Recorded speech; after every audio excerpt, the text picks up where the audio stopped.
About 6 months ago, I bought a Resin 3D printer, and today I want to give you a follow-up on how it's been going. The good, the bad, and the messy.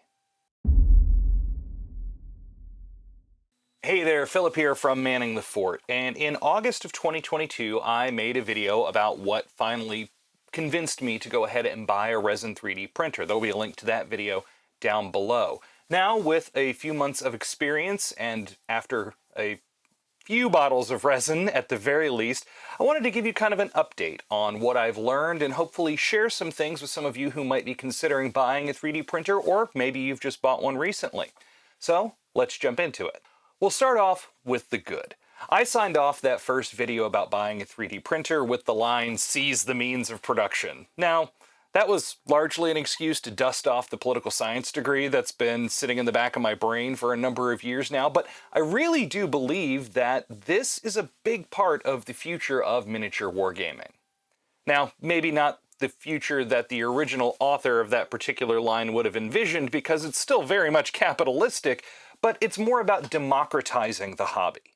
Through sites like Patreon and My Mini Factory, I've been able to directly support artists whose work I like, and then take their work and turn it into tangible miniatures that I can put on my paint table or put on my wargame table.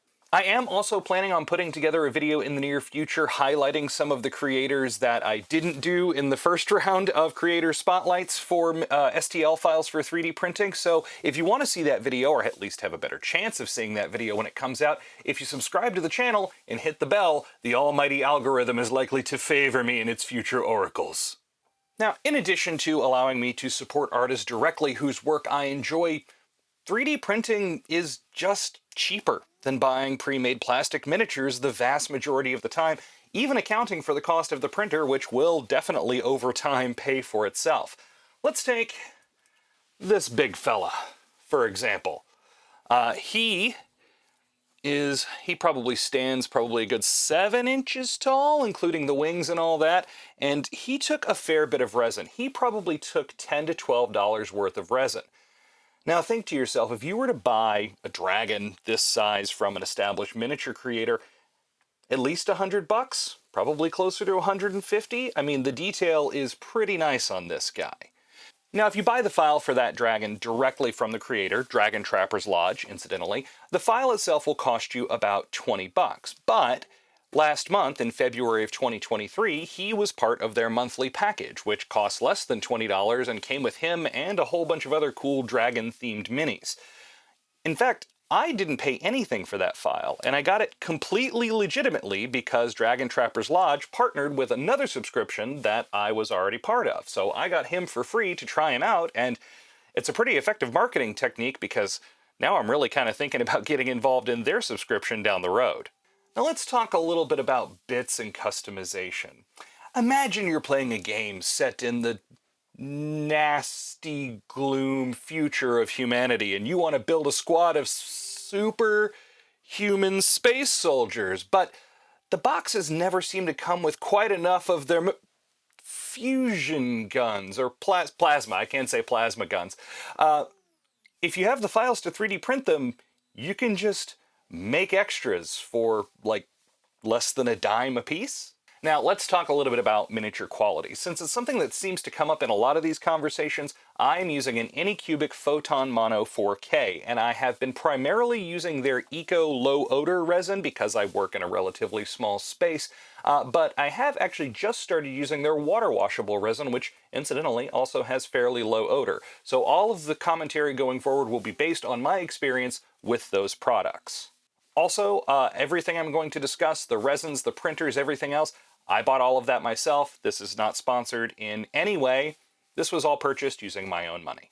Now, on to the quality. In that first video, I showed off a few of the first prints I made, and even at that point, I was really impressed with how detailed they were and how cleanly they generally printed. Now, I was going with a very established file creator. Most of those were from One Page Rules, as I recall, and their stuff is top-notch as far as pre-supported and all of that. Big fan of One Page Rules. The point is, after that, I learned a little bit more about fine-tuning the settings of my particular printer.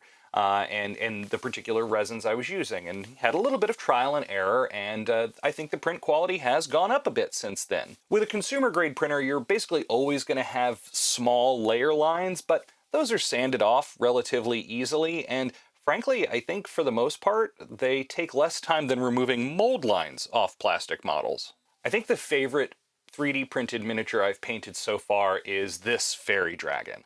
I painted it for my wife a few months before our wedding, but I was just really kind of blown away by the detail and the quality of this thing. And the recesses took oil washes extremely well, and the big broad surface areas had enough texture that you could have a little bit of fun with angling the airbrush and things like that. So really, really highly impressed. And this is a consumer grade printer, and I'm kind of an idiot. Finally, on the pro side, I want to further debunk a myth that I really kind of started on in that first video, and that's this shibboleth that gets thrown around that, oh, 3D printing is a hobby all its own. And I'm sure it could be if you wanted to just really nail every print and get everything dialed in absolutely perfectly. I'm sure you could spend many, many hours doing that, but I haven't. I have spent a few hours over the last few months researching things here and there, some tips and tricks, and some how-tos on some basic maintenance for the printer, which we'll get into a little bit later.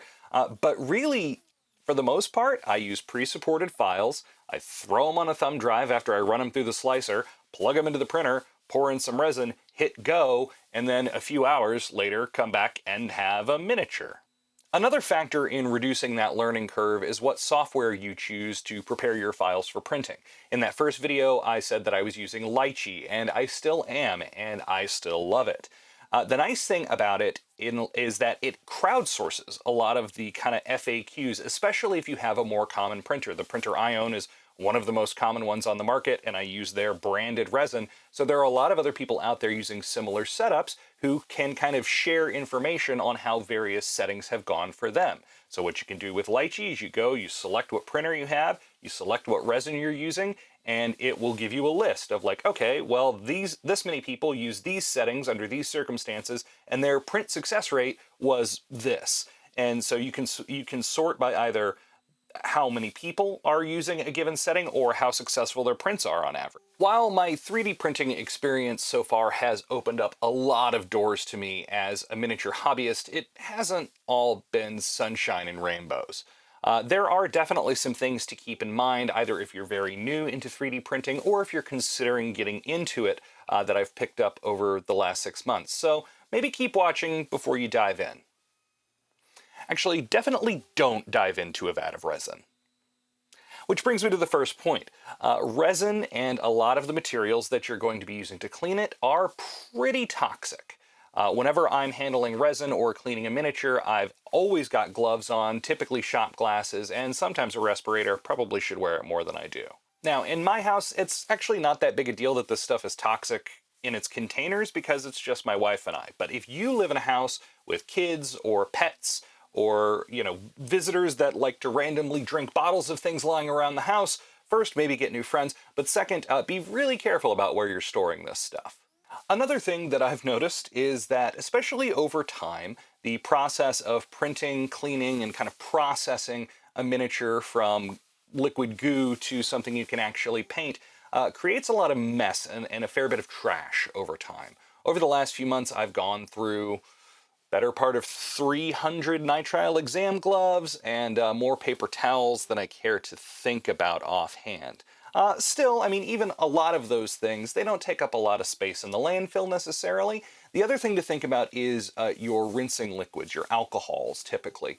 And disposing of those with resin in them can be tricky as well. Now, there are ways to filter that out, but it is time consuming. So while it is definitely something that can be overcome, just something to keep in mind as well. You don't want to be dumping a bunch of resin necessarily down your pipes. Now, the last thing I want to cover on the sort of downsides of 3D printing, or rather the difficulties I've encountered, I guess, is frustration from failure.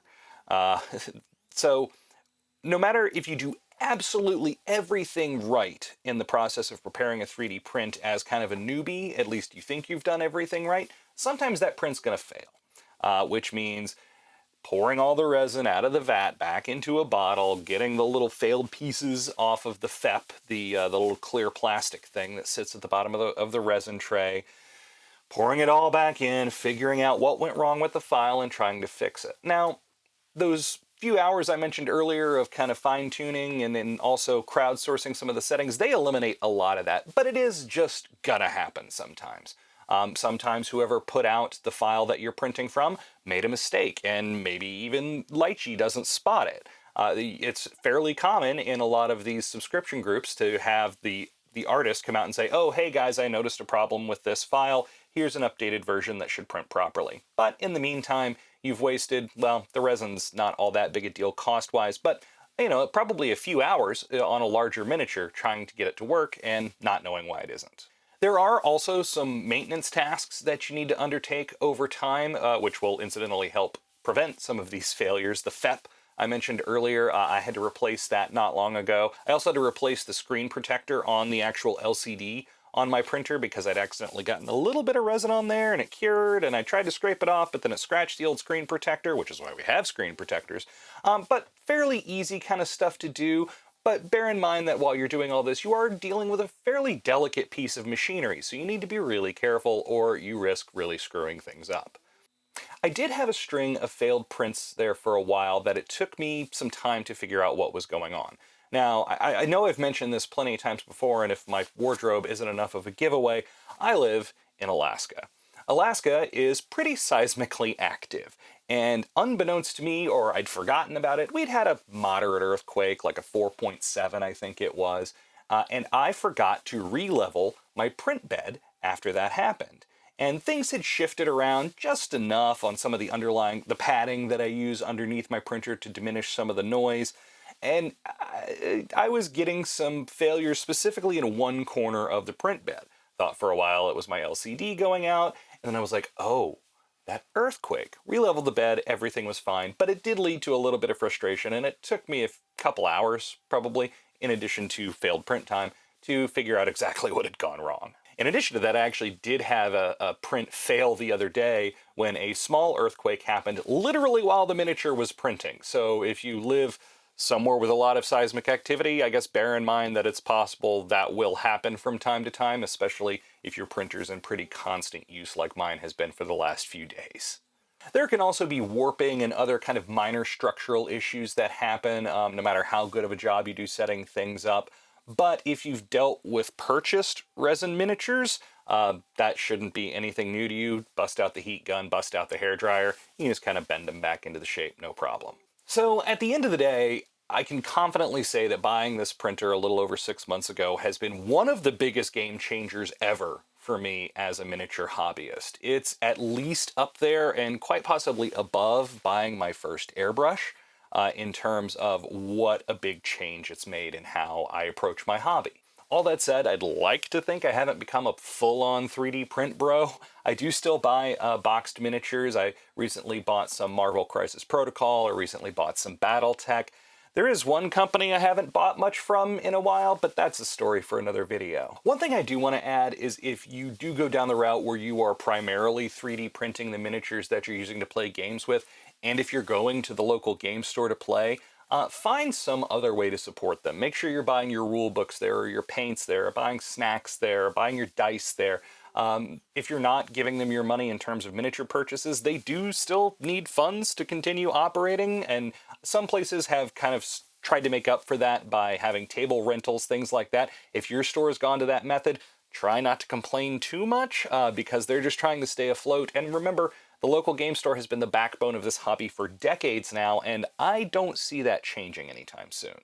If you found this video at all helpful, I'd really appreciate it if you gave it a like and subscribed. It really does help smaller channels like mine get noticed in the great wilderness that is the YouTube algorithm. Also, if you would like to see some of the earlier subscriptions that I signed up for last summer, that video should be on screen now. Like I said, follow up to that coming soon. Until next time, 3D printer go, and thanks for watching.